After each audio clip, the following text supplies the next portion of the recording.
So it is my honor at this time to introduce our guest speaker, and that is Reverend Sandy Hopper. Yeah. Yay! We can give her a hand. Woo! And Reverend Sandy stepped into New Thought in 1994. Unlike most people, Reverend Sandra did not feel like she had come home. She saw this as fields being white for the harvest. In other words, these people needed saved. She soon embraced the positive, uplifting messages. In 2004, she was invited to come to seminary and was ordained in 2006 by the Association of Unity Churches. Sandra is a retired hospice nurse, a certified life mastery consultant, and transformational life coach. She and Wes, her husband, have a blended family of 4 children, 10 grandchildren, and 1 new great-granddaughter. Woo! For all the grandmothers out there. Reverend Sandra's mission is to be a catalyst for an increase in consciousness on our planet. Would you join me in welcoming Reverend Sandra?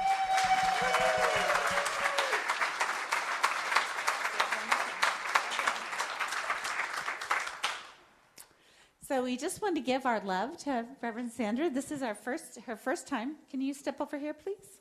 Thank you. Let's rub our hands together and say these affirmations after me. Reverend Sandra. Reverend Sandra. We open our hearts and our minds to receive your wisdom. We open our hearts and our minds to receive your wisdom. We bless you and the good you bring in this world. We bless you and the good you bring in this world. We thank you for being you. We thank you for being you. And welcome you to Creative Living Fellowship. And welcome you to Creative Living Fellowship.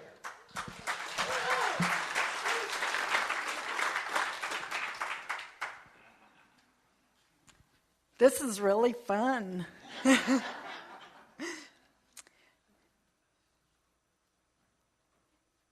My mother took the plunge. That's what we're talking about today, is taking the plunge.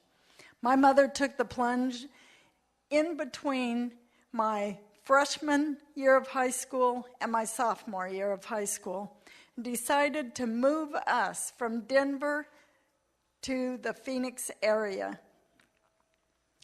She packed up our wagon with all of our personal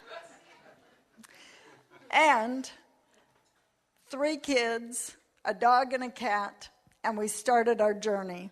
Now, just in case you thought it was a covered wagon, it was a station wagon.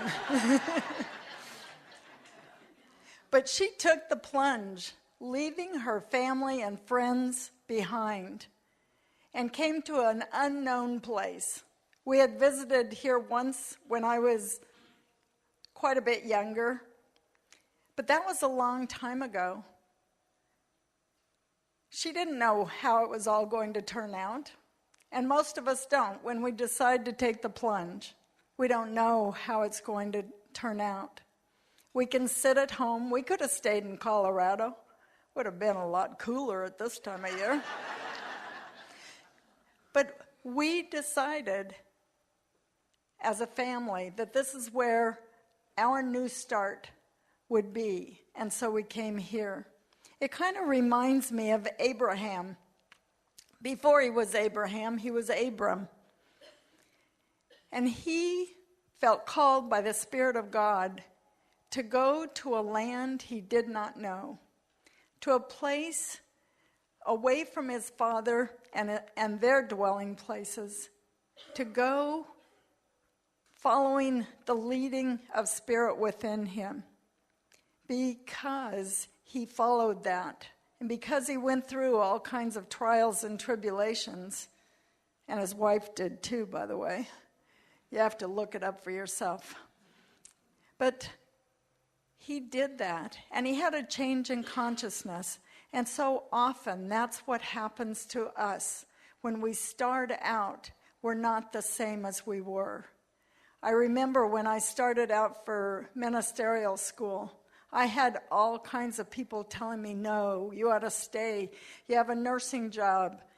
a secure job. But why would you want to leave that? Why would you want to leave that to go off to ministerial school and not know what's going to happen to you? Sometimes our loved ones want to hold us back and keep us safe. But I took the plunge back in those days. I left my nursing position and I went to ministerial school. In the Science of Mind, it says, the divine urge within us is God's way of letting us know that we should push forward and take that which is awaiting our demand. If the good were not already ours in the invisible supply, it would be impossible for us to procure it in any manner. And that's on page 156, Stephanie. Yeah, the divine urge within us. It would not be calling us if it wasn't ours to do. I felt that divine urge to go to ministerial school. I was having a conversation with Wes. And I had what I call divine discontent. I had applied for a job with the hospice that I was working with, and I didn't get that.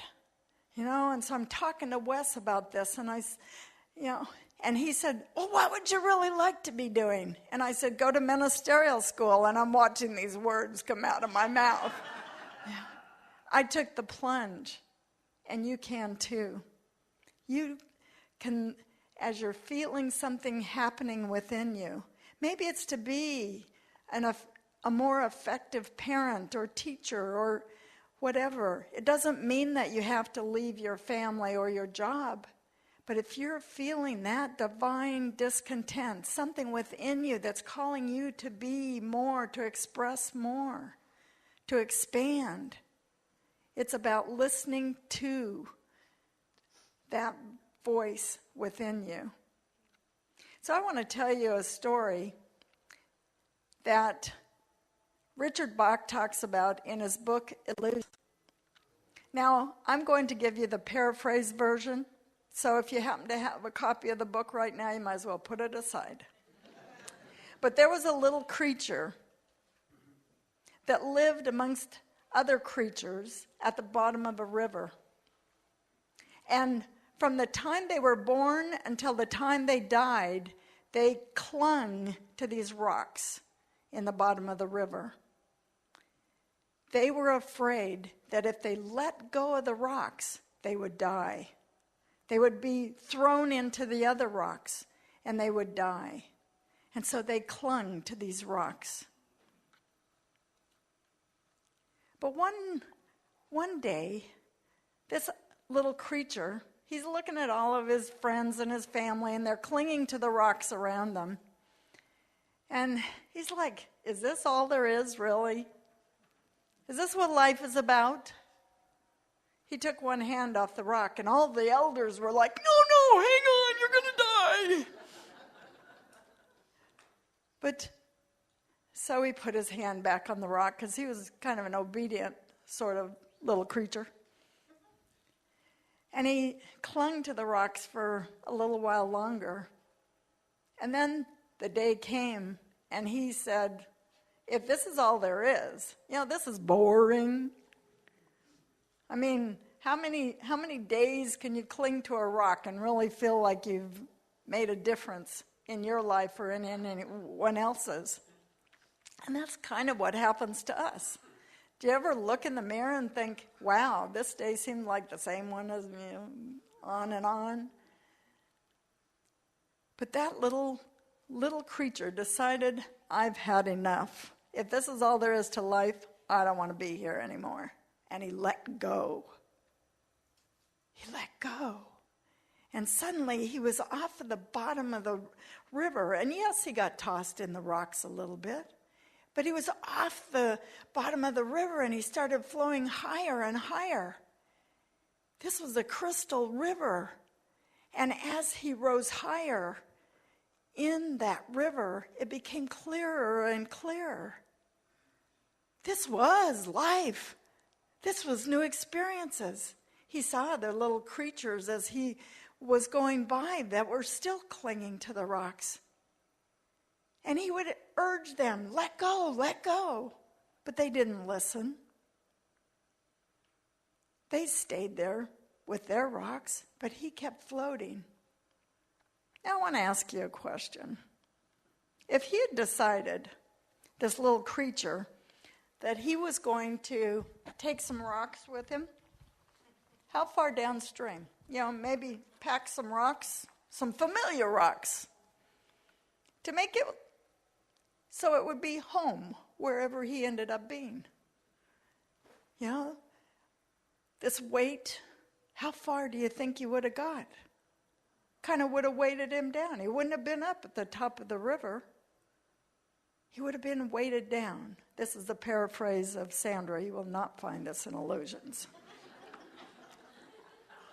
But if he had chosen to carry those rocks with him, it would have been a slow progress down that river. It would have taken him longer. And my dear friends, when we're carrying rocks with us, they can look like bitterness. I got to take that one with me. Or worry. Have you ever been worried? I was when I went to ministerial school. I know it's hard to believe. But I had a committee that invited me to come to school.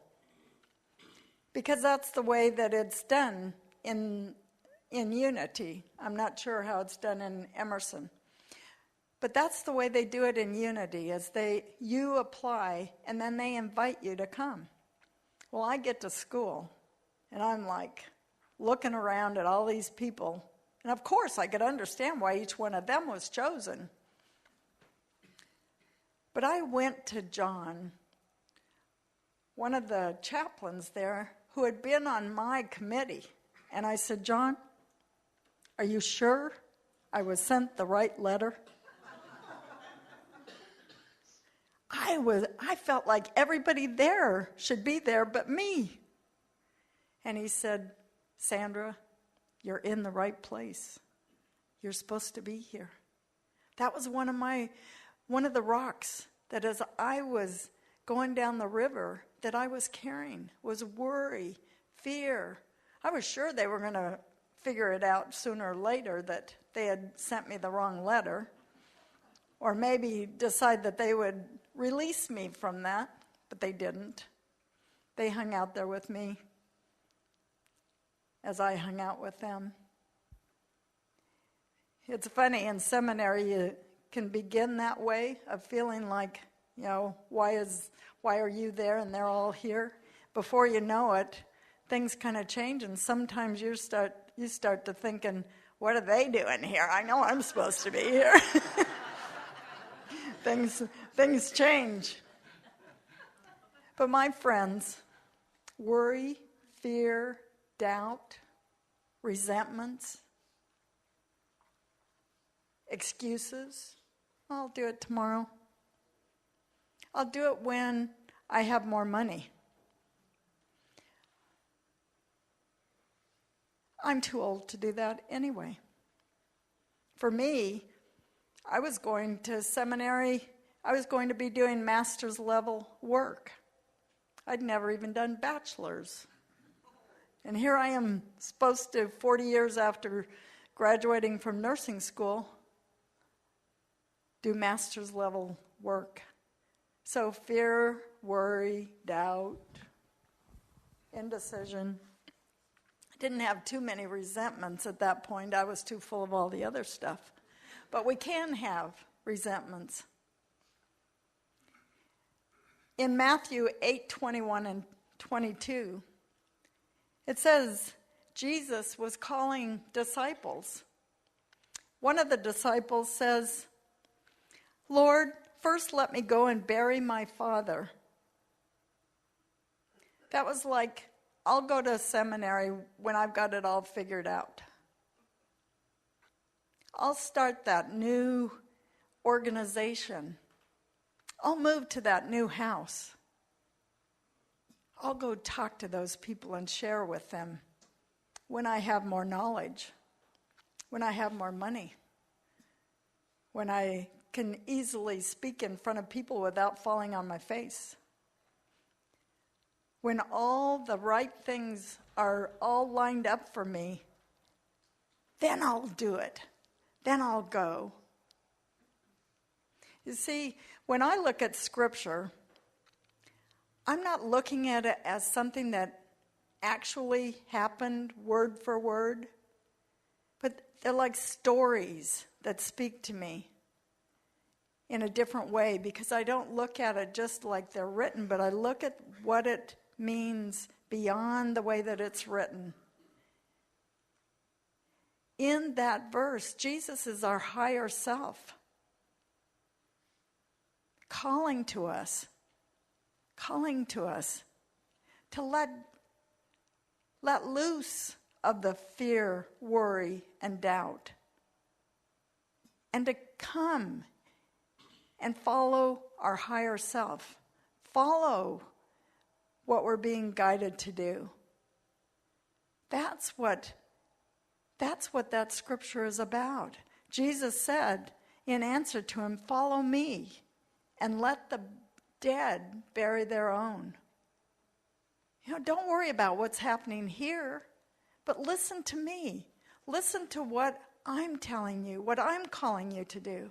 We're to listen to the still small voice that is within us, wanting the highest and best for us, whatever that looks like. Is there something that you're feeling led to do or to be? I look at our spiritual life coaches. Believe me, they've taken the plunge. They've turned their backs on life as it always is and been willing to take the courses, to do what they need to do to be able to stand up here and pray with us, or over here and pray with us, and do all the things that they do. They've listened to the still small voice, and they've been willing to do that path. Is there something that you're being called to do? It's important to have the awareness that you're being called. Meditation helps a lot. You can hear that voice within you as you're listening to what Spirit has for you as you get quiet. But we listen. We're aware of what is ours to do. And then all these fear, worries, and doubts, resentments, excuses, then we're able to let them go.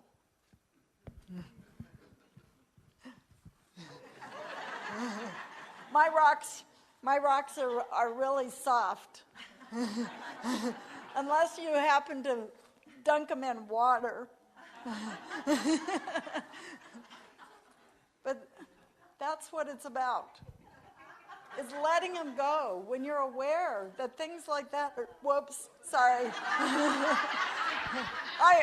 Maybe I should have brought candy. It's a little, yay!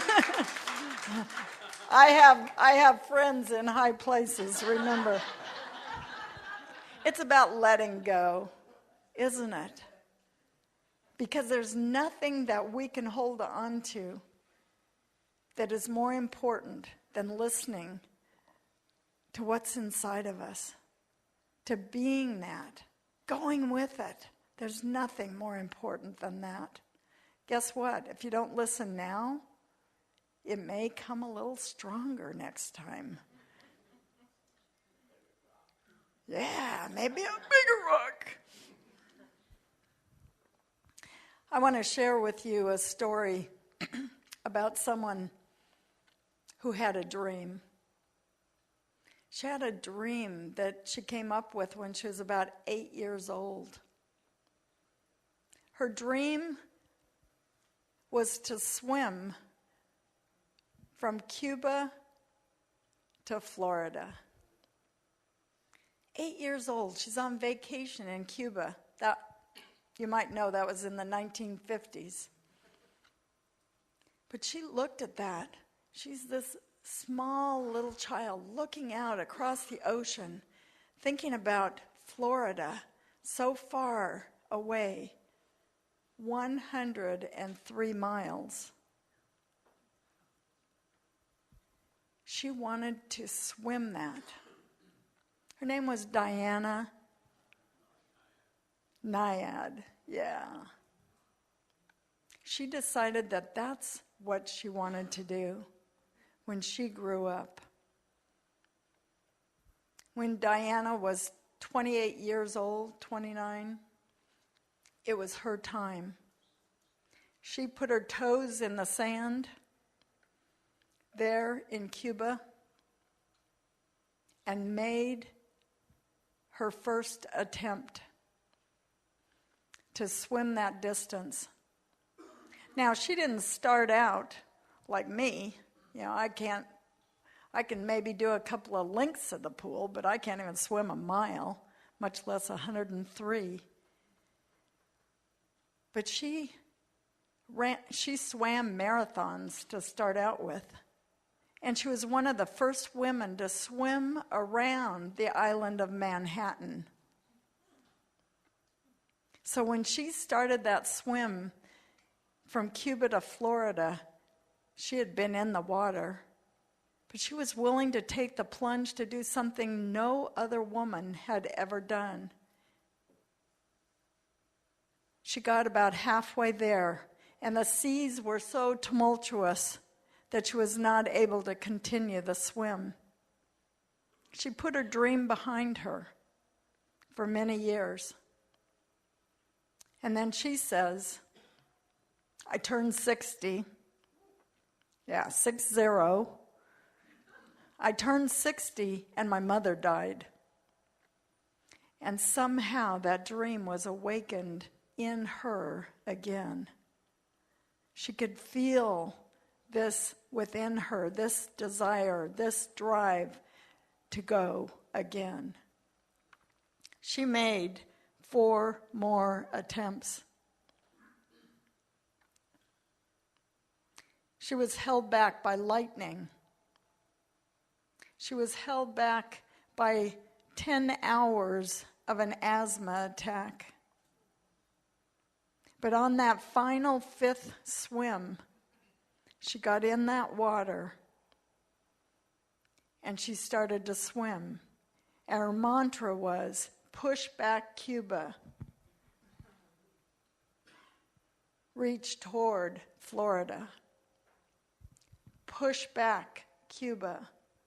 Reach toward Florida. She had her mind, her eyes on the vision of where she wanted to go, and she was not allowing it to hold her back. There was jellyfish in the waters. She had divers that were swimming ahead of her, trying to push the jellyfish out of the way. Her previous swim, the year before, she had been stung by jellyfish, even in her mouth. Paralyzing stings where she had to that made her stop.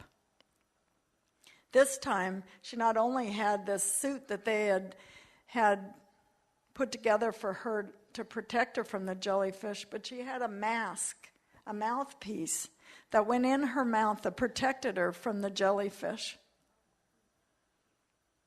It wasn't an easy swim. It took her 49 hours. 49 hours. And on the day that she walked out on that beach in Florida, she had done it. She had realized this dream at the age of 64. She was the first woman to swim from Cuba to Florida without a cage around her in the shark-infested waters. I want to invite you to look at your dream. There may be failure. Edison called it feedback for the 2,000 times or whatever it was that he didn't make the light bulb. It's just feedback. You don't have success in a big dream without having failure to give you feedback along the way. If you haven't failed, you're sitting in a chair somewhere doing nothing. But I'm inviting you to take the plunge, to decide for your dream, to decide for you, to express fully all that you are. And so let's take this into a time of prayer.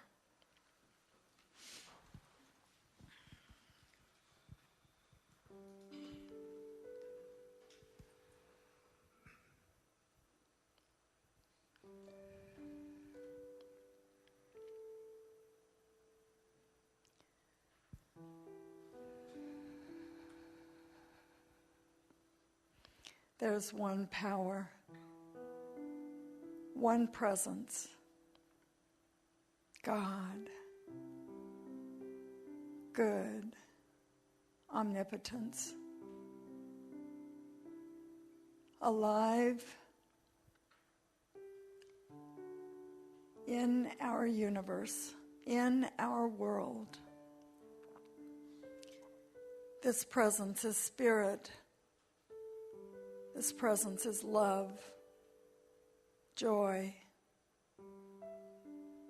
creator of all that is. And I am one with that power and presence. My essence is God.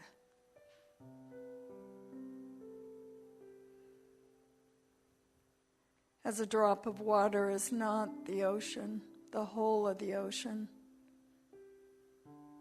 My essence is God, but not all of God. I, Sandra, speak my word into the law, into the divine law, knowing that I am led, guided, and directed as each person in the sound of my voice is led, guided, and directed. That we are one with the Spirit that is within us, calling us forth to greater things, calling us forth to be all that we can be. And we listen. We listen for what is ours to do, what is ours to be. We know that it is faith, our abiding faith, our being willing to take that plunge that will lead us. But we are not alone. We are not alone in it. I am filled with joy and love overflowing, knowing that as we step out in faith, that we can say in gratitude and in all knowing that it is already done, that the universe always says yes. We give thanks and know that it is done. And we say together, and so it is.